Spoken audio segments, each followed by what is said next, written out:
Kenaikan pangkat Prabowo Subianto di Mabes TNI Cilangkap. Menteri Sekretaris Negara Pratikno membenarkan Presiden Jokowi akan hadir dalam agenda rapat pimpinan TNI Polri.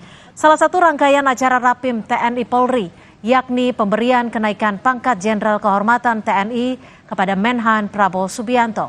Pratikno enggan berkomentar apakah Presiden akan memberikan gelar secara langsung ke Prabowo. Soal rencana pemberian pangkat kehormatan pada Prabowo ini, dibenarkan juru bicara Kemenhan, Daniel Anzar.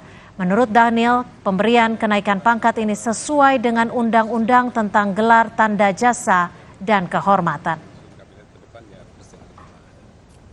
Itu gelarnya gelar apa Pak kalau boleh tahu Pak? Ya, besok acaranya kok. Wow, besok acaranya. Besok di mana Pak? Besok di mana? Acaranya TNI Polri. Itu di mana ya? Cilangkap berarti Pak. Di situ lebih tahu daripada saya. Yang memberikan gelarnya itu langsung Pak Presiden sendiri atau gimana Pak mekanismenya? Acaranya besok, nggak tahu besok ya. Berarti membenarkan ya Pak? Tidak membenarkan Acaranya ya Pak? besok. Berarti konfirmasi datang juga ya Pak? Pak Presiden akan datang. Besok Pak Prabowo akan hadir di Rapim TNI dan rencananya akan menerima kepres dari Presiden terkait dengan tanda kehormatan berupa kenaikan pangkat secara istimewa menjadi Jenderal TNI.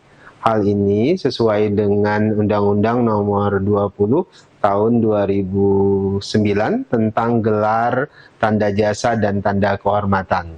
Hal yang sama pernah diperoleh oleh Pak Jenderal SBY, kemudian Pak Luhut, Pak Hendro Priyono, dan beberapa tokoh yang lain.